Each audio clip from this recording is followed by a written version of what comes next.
Hello and welcome to Skin Logic Expert. So my name's John Paul.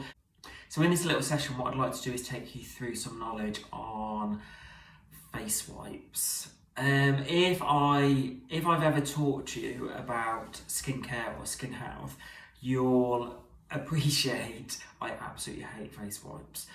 And I thought it was really important that I got this video out of the way, more so to get it out of my system, but also I think that face wipes are so problematic on people's skins. I felt like this video is really important for me to share lots of education so you can make more of an informed decision on whether you would or you wouldn't use a face wipe on your skin. The reason why I'm sort of laughing in turn is because if people know me from old, they will know how much I absolutely hate face wipes. In this session, what I'd like to do is just categorise face wipes into lots of different little sections, into little bite-sized chunks. And then you can take all of that information away with you. So how I'm going to title this little section is Fake Skin Care. Because I actually would say that even though face wipes are in a skin category, I actually think they're the biggest fake, or the biggest, they would be the biggest obstacle in a skincare routine. Now, I have been in the skincare industry for many years, over 10 years, and within them 10 years, I've seen a lot of people on a daily basis who have asked me for their skin advice. And I've performed lots of skin consultations. Now, what I would say to anybody is, I can spot a face wipe user from 100 paces. And I will say that to people who I suspect use face wipes. Now, the reason why I say that is because a lot of clients' feedback is, well, a face wipe is a nothing, a face wipe just removes my makeup from my skin. So why is a face wipe a focus or a concern for you? So if I threw that back and basically said, well, if I can spot that you use a face wipe as soon as you walked into the clinic, from a skincare professional to somebody who's potentially not really experienced in skincare, what does that say to you that I can spot whether you are or you're not using a face wipe on your skin? And I'm going to expand on a lot of that information throughout this little video and how I can recognise whether you are or you're not using a face wipe. A little disclaimer is the majority of the information that I'm sharing today is from a personal perspective, from a skincare professional that's worked in the skin industry for many, many years, offering their professional opinion. I will be sharing a little bit more clinical information, but the disclaimer really is that it's just personal perspective about face wipes. So let's initially talk about ingredients that may or may not be found within a face wipe. So there's lots of ingredients, so there may be alcohol, there may not be alcohol, there may be fragrances, there may not be fragrances, there may be ingredients in there that can cause an allergic response on somebody's skin, or there may not be. So all face wipes are very, very different. One thing that we really have to recognise is when you have a pack, and as you can see I have got a pack because I will not have them in my clinic or my house, so I haven't even got a little visual to show you. However, if you have a pack of wipes, they're wet, obviously.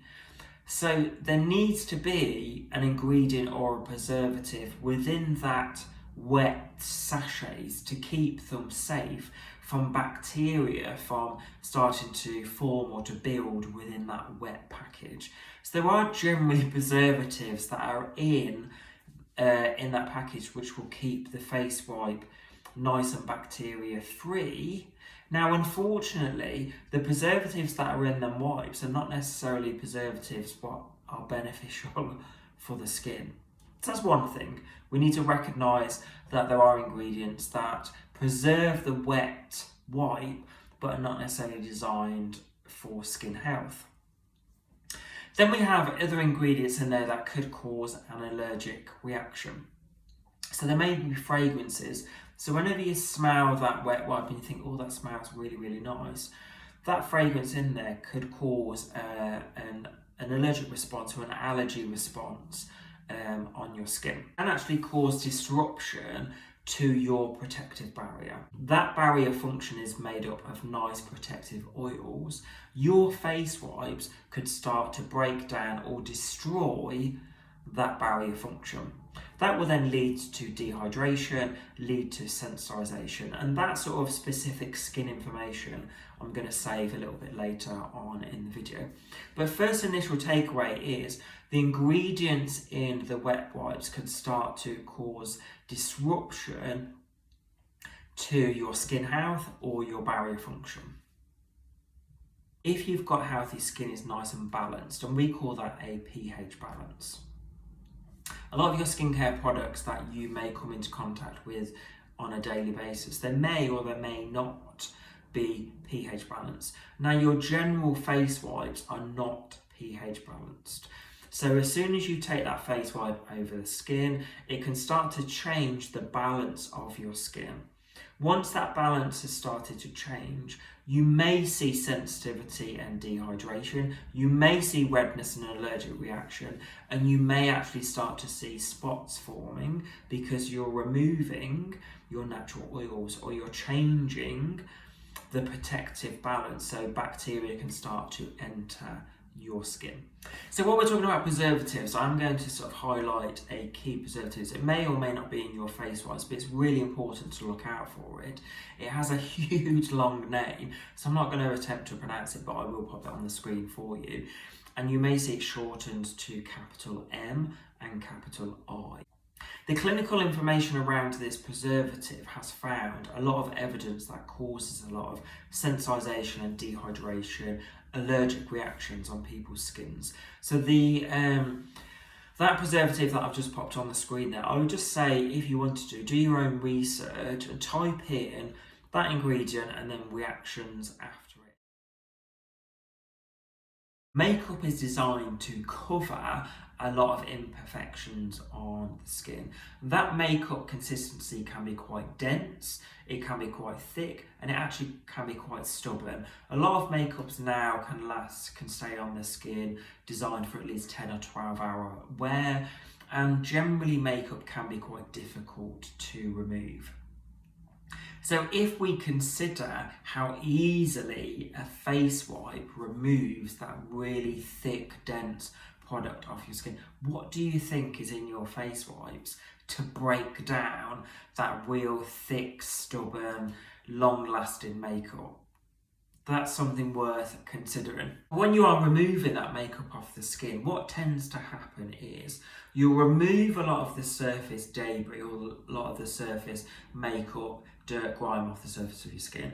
But what tends to happen is a lot of that residue is left on the extremities of the face, sometimes down the neck. And as a skin therapist, a lot of the problems that we tend to see are around them extremities. So another consideration we need to think about is how effective is the removal of your makeup when you are using a face wipe. Also, I tend to hear a lot of clients say, well, I only use a face wipe around that eye area. Just consider when you are removing your mascara, how abrasive are you when you are removing your mascara? So the amount of friction or stretching you are doing around the eye area will actually cause a lot of pre-aging, sensitization, dehydration just around that eye area. So just to summarise, when you are thinking about your face wipes, really consider the ingredients which are breaking down the makeup, removing makeup correctly. Have you got residue around the extremities of your skin? All of these little tiny holes or pores along the surface of your skin will actually be filled with lots of makeup. Your makeup wipes are not going to remove makeup from inside these little pilosebaceous units or your pores. Your cleanser is the only thing that's going to do that.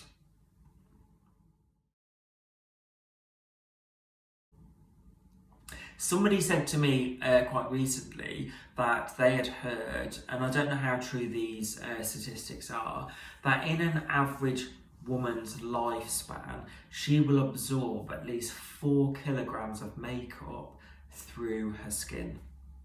So if you consider every time you put makeup on the surface of your skin and your makeup wipes are not going to remove it, how much makeup will you be absorbing? Quite scary. I'd like to tell you a little very short story. So I know somebody that works with cars, and this one day they had a call to say that this car had a pen on the beautiful leather interior of this car, and no matter what they tried, they couldn't remove this pen from the interior of this beautiful luxury car. They tried everything. So my friend basically said to them, use a face wipe. So they didn't believe a face wipe would do anything, but they managed to get a face wipe, and the face wipe removed all of the pen from the interior of this car. All of these stain removers were tried and failed, and the only thing that got off the pen was a makeup wipe, a face wipe. So consider what is in your face wipes when you think of all of these cleaning products that were ineffective on the interior of this car. I just thought I'd share a few sort of questions and answers that people have said to me all the time when they use face wipes. The first one is, what if I remove my makeup with a face wipe, pop that in the bin, and then take a really good quality cleanser of my skin? Surely that will be a good thing. So I would say to anybody, if you've got problematic skin, the first thing is take your face wipes out of your routine. However, if you insist on using a face wipe and then a cleanser, let's go back to the preservatives, the ingredients that could be in your face wipes. They could be destroying that barrier function, that protective barrier, causing redness, causing irritation, causing pre-aging to your skin. Every time you use that before your cleanser, you're creating a negative effect. So all of the products that you use afterwards are always on an upward struggle to create skin health, just because you're applying that really active face wipe on the surface of your skin. Something else I'll hear is, well, I only use them once a week. I only use them occasionally. If you're coming into clinic because you have issues with your skin, it will still contribute to problems to your skin health. So I would say that if you have good quality products at home, then why would you even use a face wipe occasionally? One thing that I hear from clients quite a lot is, if you've got, say, like for example, two sisters, one's got really problematic skin who uses face wipes, one sister uses face wipes and doesn't seem to have any visual issues with their skin. We may be related, but what we need to consider is our skins respond in very, very different ways. Lifestyle factors affect our skin dramatically. So even if we have two siblings, our skins won't behave in the same way. If you have issues with your skin and you're here to ask for my advice, your key thing is to take those face wipes out of your routine, regardless of your friend or your sister's skin. It's always about your skin. If you're spending money on your skincare routine, let's say for example you've got 2 products, 5 products, 8 products, whatever products that you're using, every time you put a face wipe on your skin, even if it's once a day, even if it's once a week, those ingredients in those face wipes, they could be causing issues to your skin.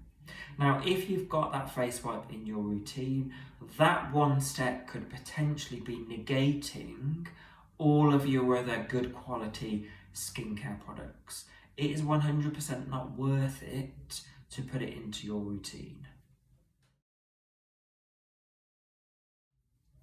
So what solutions would I recommend if somebody was using a face wipe and wanted an alternative? So there's a few different ways that you can approach this situation. The one that I would always recommend would be to take your face wipes out and go and throw them in the bin. and then bring in a good quality cleanser or a face wash into your routine. Now, a lot of people may say to me, but I haven't got time. I haven't got time. Okay, well, have you got time to brush your teeth? Have you got time to wash your hair? Have you got time to shower your body? Because if you have time to do all of those things, you have time to wash your face or remove your makeup. If you wanted a very similar process to your face wipes, the solution would be to apply your cleanse product on either a flannel, a face cloth, or a tissue, or maybe something disposable. So you're applying your good quality, pH balanced, key ingredient face wash to your tissue or your face cloth. Apply that all over and remove your foundation or your makeup, and you'll either put that in the laundry or put that tissue in the bin.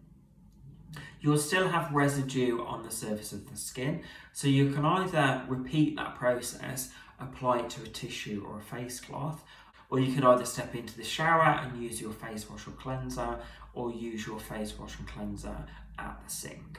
You will have thoroughly cleansed skin, but it won't compromise your barrier function or your skin health by doing it that way. So if you go to the gym or do lots of physical exercise, washing the skin 3 times a day could actually be too much for the skin, or it may be overstimulating. So the general advice I would give to people that do go to the gym would be, once you've done your physical exercise, if you have a cream-based face wash or cleanser, you can apply that to the surface of the skin. That will remove any sweat, any excess oil, any bacteria, give you really nice squeaky clean skin. That would be more beneficial than being tempted to reach a face wipe. What I'd like to do now is talk about skin conditions compared with the use of face wipes. So the first skin condition is your acne skins. So when you consider an acne skin, we really need to talk about a thorough cleanse or a thorough wash of your acneic skins. Now, unfortunately, whenever you take a face wipe across the surface of the skin, you will not clean that skin effectively. These little tiny holes on the surface of the skin, your face wipe are not going to clean them. So long-term use of face wipes, ineffective cleanse, you will contribute to more spots on the surface of the skin. I've already talked about the preservatives and the ingredients that may be in your face wipes. They could cause a stripping, or what we refer to as stripping. And what that means is you'll remove excess oil, and that will leave that skin compromised. It will start to dehydrate, and the skin will start to become oversensitized and dehydrated. The skin may become irritated, and you'll see a lot of redness. That stripping action from your face wipes could then potentially lead to bacteria entering the skin externally. So whenever you are touching the face, whenever you are applying makeup, whenever your mobile phones are on the surface of the skin, the bacteria could enter much more easily because you've caused that stripping effect from your face wipes. So in summary, whenever you are considering an acne skin, you are not cleansing the skin effectively. You are contributing to more spots because you've not cleaned the skin and you've compromised the skin, so you're allowing more bacteria to enter the skin externally.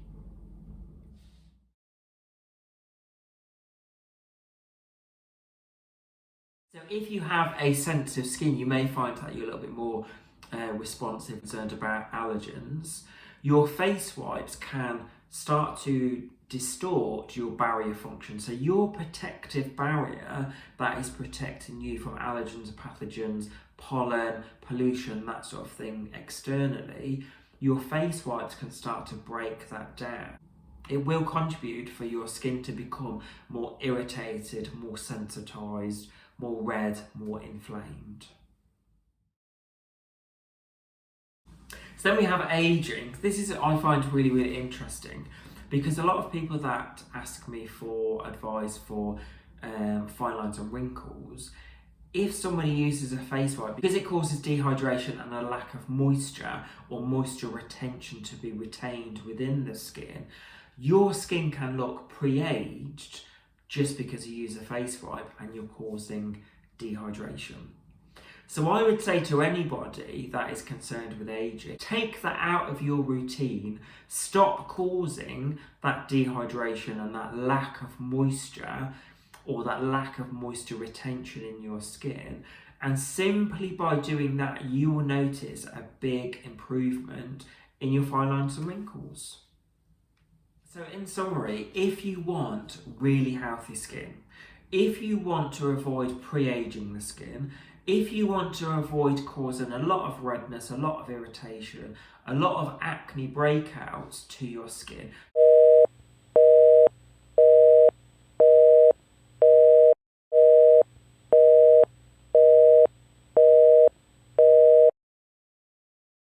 what I'd like to do is just have a little discussion around baby products. The reason why I'd like to do that is because a lot of clients say to me, well, I use baby products or baby wipes, and because they're designed for babies, they shouldn't cause any issues to my skin. So let me highlight some ingredients which are found in baby and children's products. So first of all, you've got artificial fragrance and perfumes. So we all love the smell of baby products because they smell so nice. But unfortunately, those artificial fragrances and perfumes can cause irritation to baby skin, to children's skin, and even adult skins. One thing that you would need to really consider avoiding would be artificial fragrances or perfumes, because they will irritate. So another thing that's found in a lot of products is mineral oils. So you may use a baby wipe or a face wipe which contains mineral oils. Mineral oils are taken from or derived from lots of different places, but your mineral oils can irritate and they can block up these little tiny holes on the surface of your skin, and they can actually contribute to blackheads or breakouts. So then we have an ingredient called phenoxyethanol. Sometimes that is shortened to PEG, so PEG. You may see PEG on a lot of your ingredients listings. In 2008, the FDA, your Food and Drugs Administration, they raised warnings around certain products that contained that PEG, that PEG, because it was recognised it caused a lot of allergic responses with a lot of people that were reported to use certain products that contained this PEG. So what is PEG? PEG is an ingredient that will moisturise the skin. PEG is an ingredient that will keep the product stable. So a lot of times ingredients can be in products just to keep all of the different ingredients in a product stable. So your PEG is something that will help to support that. Your PEG is an ingredient which will have your PEG is an ingredient which enhances penetration of other ingredients. Now, when you have an enhancer, which will when you have an enhancer in a product formula which will enhance the absorption of other ingredients, that can almost allow faster penetration of other ingredients. So an enhancer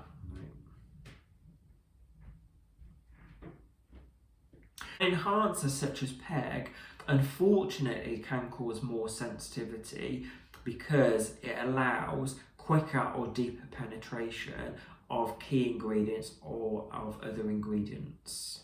So to summarise, your phenoxyethanol or your PEG has been recognised by the FDA, has caused significant irritations to a number of group of people, and also your PEGs are recognised as highly sensitising ingredients, and like I say, they are found in child and baby products.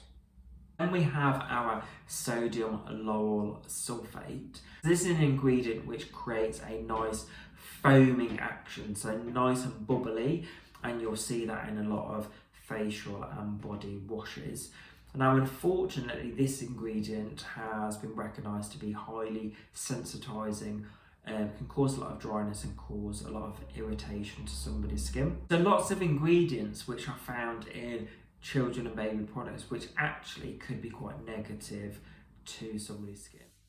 So to give you a bit of scientific information, I have a clinical study here, and the clinical study is looking at the prevalence of contact allergens in personal care products for babies and children.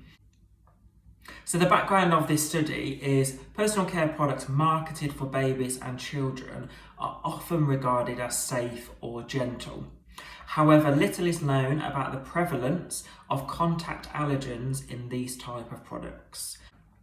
So they're saying that little is known about allergens within children and baby products. So the objective of this study is to assess the prevalence of important sensitizers in personal care products marketed for babies and children.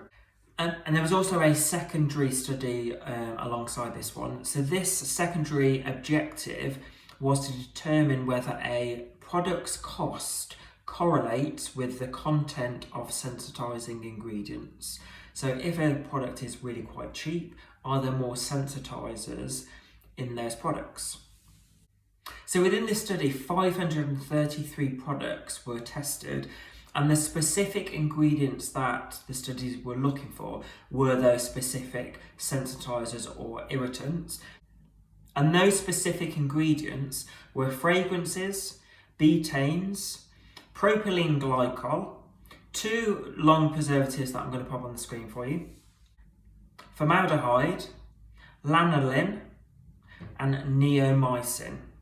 Now, what was really interesting from the study was most personal care products for babies and children contain at least one or more of those specific irritants within the ingredients list.